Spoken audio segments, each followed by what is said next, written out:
शांति। आज 19 फरवरी 2025 के बाबा के अनमोल मधुर महावाक्य सुनेंगे। आज की मुरली में बाबा कहे, जैसे दुनिया में कोई व्यक्ति जब मर जाता है, शरीर छोड़ देता है, तो सिर्फ संस्कार जाते हैं, बाकी पिछले जन्म की पढ़ाई, बातें, रिश्ते सब कुछ भूल जाता है। ठीक इसी तरह बाबा कहे, तुम्हें भी यहाँ इस पुरानी दुनिया से बिल्कुल मर जाना है। संस्कार रहेंगे और उसी संस्कार को परिवर्तन करने की मेहनत करनी है। बाबा जो बातें सुनाते हैं, उन बातों को धारण करते हुए धीरे धीरे संस्कार परिवर्तन होते जाएंगे। बाकी बाबा कहे, तुम्हें भी और सब बातों से स्वयं को दूर कर देना है, अर्थात भूल जाना है। कौन सी बातें भूल जानी है? बाबा कहे, इस पुरानी दुनिया के जो भी शास्त्रों की बातें आदि है, सब कुछ भूल जाओ। बाबा जो नई बातें सुनाते हैं, उन नई बातों को धारण करते जाओ और इस तरह से अपने संस्कारों में परिवर्तन ले आओ। तो सुनते हैं आज के बाबा के अनमोल मधुर महावाक्य। ओम शांति। मीठे बच्चे, तुमने अब तक जो कुछ पढ़ा है उसे भूल जाओ। जीते जी मरना माना सब कुछ भूलना, पिछला कुछ भी याद न आए। आज की मुरली से प्रश्न है, जो पूरा जीते जी मरे हुए नहीं है, उनकी निशानी क्या होगी? उत्तर, वह बाप से भी आर्ग्यू करते रहेंगे, शास्त्रों का मिसाल देते रहेंगे। जो पूरा मर गए, वह कहेंगे बाबा जो सुनाते वही सच है। ये अंतर है। जो पूरा मरे हुए नहीं है, वो बाबा की हर बात के लिए आर्ग्यू करते हैं, शास्त्रों का मिसाल देते हैं, और जो पूरा मर गए हैं वो कहेंगे बाबा जो सुनाए वही सच है। हमने आधा कल्प जो सुना वह झूठ ही था, इसलिए अब उसे मुख पर भी न लाए। बाप ने कहा है, hear no evil, see no evil, talk no evil. आज की मुरली से पहले गीत बजा है, ओम नमो शिवाय। ओम शांति। बच्चों को समझाया गया है, जब शांति में बिठाते हो, जिसको निष्ठा अक्षर दिया है, ये ड्रिल कराई जाती है। अब बाप बैठ रूहानी बच्चों को समझाते हैं कि जो जीते जी मरे हैं, कहते हैं हम जीते जी मर चुके हैं। जैसे उदाहरण के लिए बाबा स्पष्ट करते हैं, जैसे मनुष्य मरता है तो सब कुछ भूल जाता है, सिर्फ संस्कार रहते हैं। अभी तुम भी बाप का बनकर दुनिया से मर गए हो। बाप कहते हैं तुम्हारे में भक्ति के संस्कार थे, अब वह संस्कार बदल रहे हैं। कैसे बदल रहे हैं? तो जीते जी तुम मरते हो ना, वह संस्कार बदल रहे हैं तो जरूर है जीते जी मरते हो ना। मरने से मनुष्य पड़ा हुआ सब कुछ भूल जाता है, फिर दूसरे जन्म में नए सिर पड़ना होता है। बाप भी कहते हैं तुम जो कुछ भी पड़े हुए हो वह भूल जाओ। तुम तो बाप के बने हो ना, मैं तुमको नई बातें सुनाता हूँ। बाबा आकर हमें नई बात सुनाते हैं। तो अब वेद, शास्त्र, ग्रंथ, जप, तप आदि ये सब बातें भूल जाओ। इसलिए ही कहा है, hear no evil, see no evil, talk no evil. यह तुम बच्चों के लिए है। कई बहुत शास्त्र आदि पढ़े हुए हैं, पूरा मरे नहीं है तो फालतू आर्ग्यू करेंगे। मर गए फिर कभी आर्ग्यू नहीं करेंगे, कहेंगे बाप ने जो सुनाया है वही सच है। बाकी बातें हम मुख पर क्यों लाए? बाप कहते हैं ये मुख में लाओ ही नहीं। हियर नो इविल, बाप ने डायरेक्शन दिया ना, कुछ भी सुनो नहीं। बोलो अभी हम ज्ञान सागर के बच्चे बने हैं, तो भक्ति को क्यों याद करें? भक्ति का फल ज्ञान मिला है, तो फिर भक्ति को क्यों याद करें? हम एक भगवान को ही याद करते हैं। बाप ने कहा है भक्ति मार्ग को भूल जाओ। मैं तुमको सहज बात सुनाता हूँ कि मुझ बीज को याद करो तो झाड़ सारा बुद्धि में आ ही जाएगा। तुम्हारी मुख्य है गीता। गीता में ही भगवान की समझानी है। अब यह है नई बातें। नई बात पर हमेशा ज्यादा ध्यान दिया जाता है। कोई भी नई बात होती है तो बाबा को इस पर ज्यादा ध्यान दिया जाता है भी बड़ी सिंपल बात। कोई बड़ी मुश्किल बात तो बाबा सुनाते नहीं। सबसे बड़ी बात है कौन सी? याद करने की, कि प्रेम से बाप को याद करो। घड़ी घड़ी कहना पड़ता है मन मना भव, बाप को याद करो। यही बहुत गुह्य बातें हैं, इसमें ही विघ्न पड़ते हैं, याद में ही विघ्न पड़ते हैं।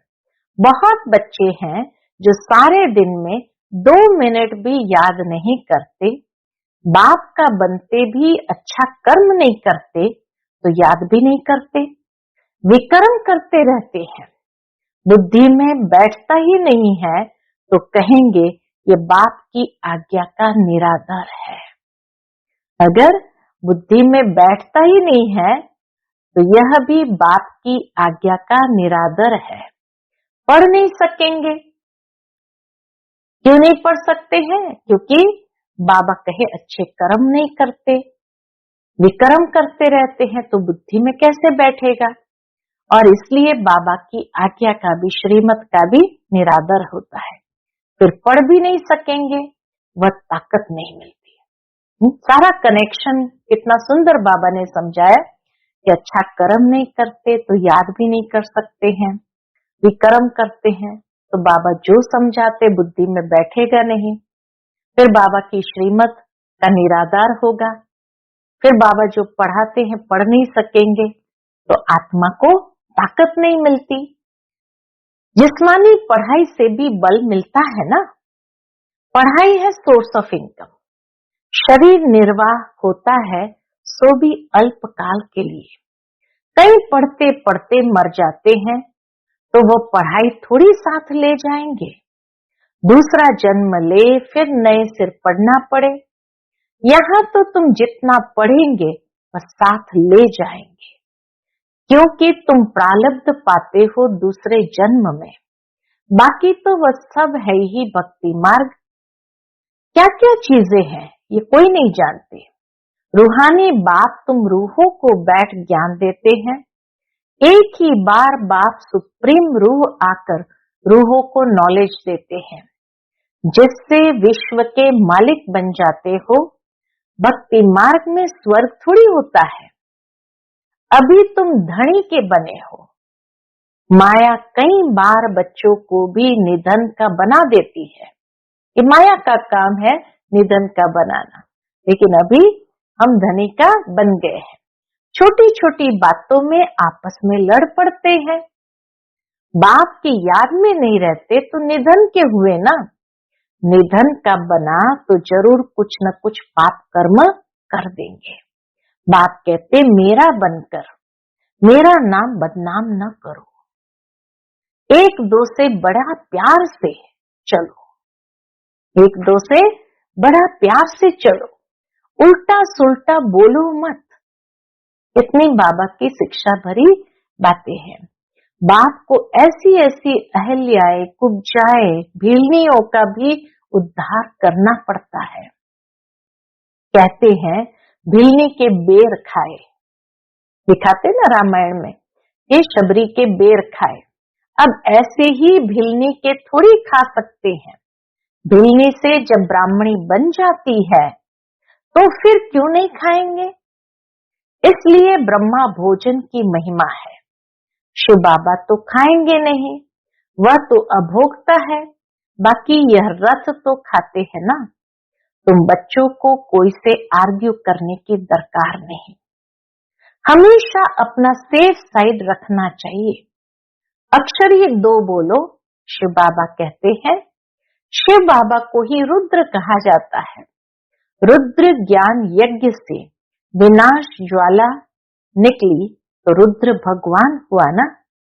रुद्र ज्ञान यज्ञ से विनाश ज्वाला निकली तो रुद्र भगवान हुआ ना। श्री कृष्ण को तो रुद्र नहीं कहेंगे। विनाश भी कोई श्री कृष्ण नहीं कराते हैं। बाप ही स्थापना विनाश पालना कराते हैं। खुद कुछ नहीं करते, नहीं तो दोष पड़ जाता है। बाबा खुद कुछ नहीं करते, करण करावन हार है, नहीं तो बाबा के ऊपर सारा दोष पड़ जाए। वह है करण करावन हार। बाप कहते हम कोई कहते नहीं है कि विनाश करो।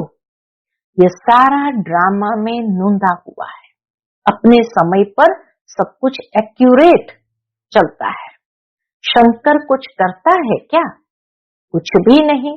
ये सिर्फ गायन है कि शंकर द्वारा विनाश। बाकी विनाश तो वो आपे ही कर रहे हैं। यह अनादि बना बनाया ड्रामा है। यह अनादि बना हुआ ड्रामा है जो समझाया जाता है। बाबा ड्रामा की एक एक बारीक बातें भी समझाते हैं। रचयिता बाप को ही सब भूल गए हैं। कहते हैं गॉड फादर रचयिता है, परंतु उनको जानते ही नहीं। समझते हैं कि वह दुनिया क्रिएट करते हैं। बाप कहते मैं क्रिएट नहीं करता हूं, मैं चेंज करता हूं। पुरानी दुनिया को नई बनाते हैं, इसलिए क्रिएट करना शब्द डाल दिया। लेकिन वास्तव में बाबा क्रिएट नहीं करते, दुनिया तो है ही है, सिर्फ पुरानी से नई अर्थात चेंज करता हूं। कलयुग को सतयुग बनाता हूं। मैं संगम पर आता हूं, जिसके लिए गाया हुआ है। क्या गाया हुआ है? सुप्रीम ऑस्पिशियस युग। संगम युग को कहेंगे परम कल्याणकारी युग। तो सुप्रीम ऑस्पिशियस युग, भगवान कल्याणकारी है, सबका कल्याण करते हैं, परंतु कैसे और क्या कल्याण करते हैं ये कुछ जानते नहीं। अंग्रेजी में कहते हैं लिबरेटर, गाइड, परंतु उनका अर्थ थोड़ी समझते हैं। कहते भक्ति के बाद भगवान मिलेगा, सदगति मिलेगी। सर्व की सदगति तो कोई मनुष्य कर न सके, नहीं तो परमात्मा को पतित पावन सर्व का सदगति दाता क्यों गाया जाए। बाबा कहे सर्व की सदगति कोई मनुष्य तो करता ही नहीं है, नहीं तो परमात्मा को पतित पावन सर्व का सदगति दाता क्यों गाया जाए। बाप को कोई भी जानते नहीं, निधन के है ना। बाप से विपरीत बुद्धि है। अब बाप क्या करे? बाप तो खुद मालिक है। उनकी शिव जयंती भी भारत में मनाते हैं। बाप कहते मैं आता हूं भक्तों को फल देने। आता भी भारत में हूं। आने के लिए मुझे शरीर तो जरूर चाहिए ना। प्रेरणा से थोड़ी कुछ होगा। इनमें प्रवेश कर इनके मुख द्वारा तुमको ज्ञान देता हूं। गौमुख की बात नहीं है, यह तो इस मुख की बात है। मुख तो मनुष्य का चाहिए, न कि जानवर का। इतना भी बुद्धि काम नहीं करती है। दूसरे तरफ फिर भागीरथ दिखाते हैं। वह कैसे और कब आते हैं जरा भी किसको पता नहीं है। तो बाप बच्चों को बैठ समझाते हैं कि तुम मर गए तो भक्ति मार्ग को एकदम भूल जाओ। शिव भगवान वाच, मुझे याद करो तो विकर्म विनाश हो जाएंगे। मैं ही पतित पावन हूं, तुम पवित्र हो जाएंगे, फिर सबको ले जाऊंगा। मैसेज घर घर में दो। बाप कहते हैं मुझे याद करो तो विकर्म विनाश होंगे, तुम पवित्र बन जाएंगे। विनाश सामने खड़ा है। तुम बुलाते भी हो, हे पतित पावन आओ, पतितों को पावन बनाओ, राम राज्य स्थापन करो। रावण राज्य से मुक्त करो। वह हर एक अपने अपने लिए कोशिश करते हैं। बाप तो कहते हैं मैं आकर सर्व की मुक्ति करता हूँ। सभी 5 विकारों रूपी रावण की जेल में पड़े हैं। मैं सर्व का सदगति दाता हूँ। बाबा ही सर्व की सदगति करता है। मुझे कहा भी जाता है दुख हरता सुख करता। राम राज्य तो जरूर नई दुनिया में होगा। राम राज्य तो जरूर नई दुनिया में होगा। तुम पांडवों की अभी है प्रीत बुद्धि। कोई कोई की तो फौरन प्रीत बुद्धि बन जाती है, कोई कोई की आहिस्ते आहिस्ते प्रीत जुटती है। कोई तो कहते बस हम सब कुछ बाप को सरेंडर करते हैं, सिवाय एक के दूसरा कोई रहा ही नहीं। सबका सहारा एक गॉड ही है। कितनी सिंपल से सिंपल बात है। कौन सी बात बहुत सिंपल है? बाप को याद करो और चक्र को याद करो तो चक्रवर्ती राजा रानी बनेंगे। यह स्कूल ही है विश्व के मालिक बनने का। तब चक्रवर्ती राजा नाम पड़ा है। बाबा की स्कूल है विश्व का मालिक बनने का। तब बाबा कहे इसको चक्रवर्ती राजा नाम पड़ा है। चक्र को जानने से फिर चक्रवर्ती बनते हैं। ये बाप ही समझाते हैं। बाकी आर्ग्यू कुछ भी नहीं करनी है। बोलो भक्ति मार्ग की सब बातें छोड़ो। बाप कहते हैं सिर्फ मुझे याद करो। सिर्फ एक बाप को ही याद करना है। मूल बात ही यह है। मूल बात ही है बाबा को याद करेंगे तो पावन बनेंगे, विकर्म विनाश होंगे और नई दुनिया में जाने योग्य बनेंगे। तो मूल बात ही यह है। जो तीव्र पुरुषार्थी होते हैं वह जोर से पढ़ाई में लग जाते हैं। बहुत ताकत से, शक्ति से पढ़ाई में लग जाते हैं। जिनको पढ़ाई का शौक रहता है वह सवेरे उठकर पढ़ाई करते हैं। भक्ति वाले भी सवेरे उठते हैं। नौधा भक्ति कितनी करते हैं। जब सिर काटने लगते हैं तो साक्षात्कार होता है। काशी कलवट पर जब सिर काटने को हो जाते हैं तब साक्षात्कार होता है। यहाँ तो बाबा कहते हैं ये साक्षात्कार भी नुकसान कारक है। साक्षात्कार में जाने से पढ़ाई और योग दोनों बंद हो जाता है। टाइम वेस्ट हो जाता है। इसलिए ध्यान आदि का शौक तो बिल्कुल नहीं रखना है। यह भी बड़ी बीमारी है जिससे माया की प्रवेशता हो जाती है। जैसे लड़ाई के समय न्यूज सुनाते हैं तो बीच में ऐसी कुछ खराबी कर देते हैं जो कोई सुन न सके। माया भी बहुतों को विघ्न डालती है। बाप को याद करने नहीं देती। समझा जाता इनकी तकदीर में विघ्न है। बाबा भी समझ जाता तो समझा जाता है इनकी तकदीर में विघ्न है। देखा जाता है कि माया की प्रवेशता तो नहीं है। बाबा देखते हैं कहीं माया की प्रवेशता तो नहीं है, बेकायदे तो नहीं कुछ बोलते हैं, तो फिर झट बाबा नीचे उतार देंगे। बहुत मनुष्य कहते हैं हमको सिर्फ साक्षात्कार हो तो इतना सब धन माल आदि हम आपको दे देंगे। बाबा कहते हैं ये तुम अपने पास ही रखो। भगवान को तुम्हारे पैसे की क्या दरकार रखी है। बाप तो जानते हैं इस पुरानी दुनिया में जो कुछ भी है सब भस्म हो जाएगा। बाबा के सामने साकार में एक भाई आया था कहीं से, तो उसने बाबा को कहा बस मुझे एक बार साक्षात्कार करा दो, मैं अपना सब कुछ आपको दे दूंगा। तो उसके लिए बाबा ने कहा था तुम अपने पास ही रखो, भगवान को तुम्हारे पैसे की क्या दरकार रखी है। बाप तो जानते हैं इस पुरानी दुनिया में जो कुछ है सब भस्म हो जाएगा। बाबा क्या करेंगे। बाबा पास तो फुरी फुरी तालाब हो जाता है, बूंद बूंद से सरोवर भरता है।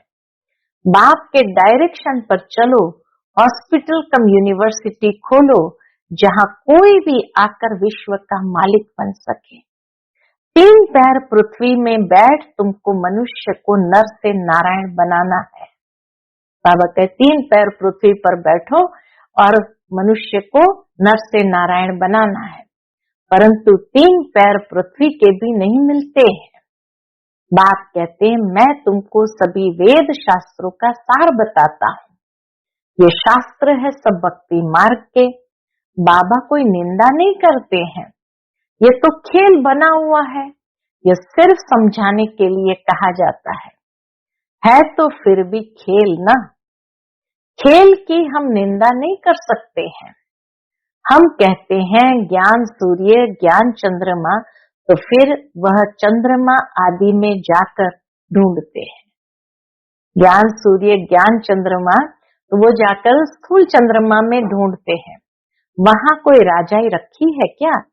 जापानी लोग सूर्य को मानते हैं, हम कहते हैं सूर्यवंशी। वह फिर सूर्य की बैठ पूजा करते हैं, सूर्य को पानी देते हैं। तो बाबा ने बच्चों को समझाया है कोई बात में जास्ती आर्ग्यू नहीं करनी है, बात ही एक सुनाओ। बाप कहते माम एकम याद करो तो पावन बनेंगे। अभी रावण राज्य में सब पतित है, परंतु अपने को पतित कोई मानते थोड़ी है।